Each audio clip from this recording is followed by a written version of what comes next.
people like to go back and look at the history of Churchill. The Churchill family will spend today quietly without any public engagements. But all that will change next week when they mark his historic funeral. That was the moment the nation came to a standstill, and the family have a series of events in commemoration. Duncan Kennedy, BBC News. Yes, and we'll be speaking to Sir Winston Churchill's granddaughter just after 7:30 this morning. The English Spelling Society is drawing up a short list of proposals to make it easier to learn to spell. Under a new system, we could see silent letters become a thing of the past, and some words could disappear from the English language completely. These children told us which words catch them out. I get the words that have the silent letters mixed up, and I miss them out, and then I spell the word wrong by accident. Wednesday is trickier to spell because it's got a silent V in it. Yeah, I remember struggling with that one. Yeah, they're right. They're absolutely right. And February. We'll talk more about that later on this morning. 6:11 is the time. We'll have the weather with Nina in a few minutes. Now, a new recruitment video has been launched to try to promote a more positive image of the work of family doctors in Britain. The Royal College of GPs estimates at least 10,000 new graduates will be needed within the next 5 years to meet the demands of a growing population. We've been talking to students at the University of Manchester Medical School about their perceptions of working as a GP. There seems to be a bit of an image problem, and I think that some of the changes in the way that training is changing, that it's making it more difficult for people to go into general practice, and it's not as desirable anymore. It seems like you spend a lot of your time alone in your own office, especially if you work in a small practice. It could feel a bit lonely.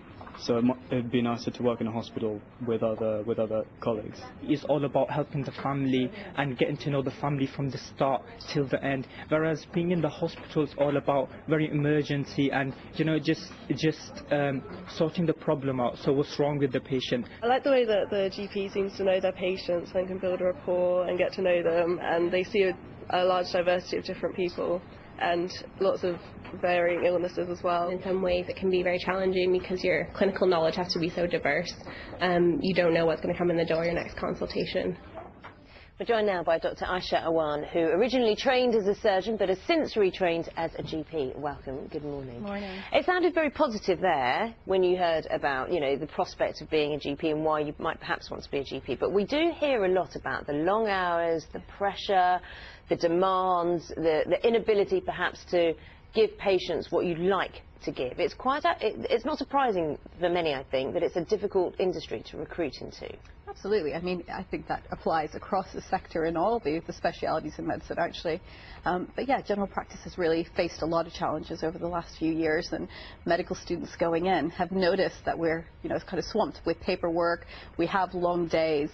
But there's a lot of positive in general practice, and unfortunately medical students might not be exposed to that as much.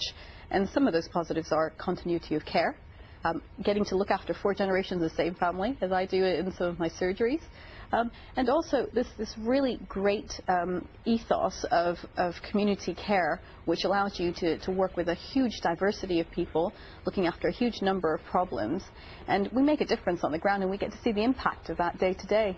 Now, clearly this doesn't apply to you, but I read that up to 10,000 family doctors, GPs, are now over the age of 50, and some of them may take early retirement, is imminent. And that is the gap that's going to emerge very soon if people aren't recruited in. Absolutely. We've got 3 issues, actually. So we've got the ageing population of the actual in England and in the UK. So we've got a lot of people who are getting older who have more complex problems. We have GPs who are coming up to retirement whose positions need to be taken up by new GPs. And on the other side, we have medical students who are kind of saying, you know what, we'd like to do hospital medicine a little bit more than we'd like to do general practice.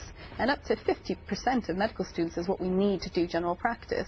So those 3 aspects really need to be addressed, and I think the RCGP have done something positive in releasing this and saying, hey, let's highlight all the good stuff that is available to you if you choose general practice as a career. There's also the perception that it's not paid as well compared to other medical professions. I mean, it was interesting, you trained as a surgeon, yes, and well, and you expect to earn, well, when you hear about surgeons, you expect they earn big money, and you don't expect that so much as a GP, but I imagine many people will think, well, I'm going to go for surgery because... Well, to tell you the truth, I've got to say, nobody goes into medicine for money. If you want money, go do banking.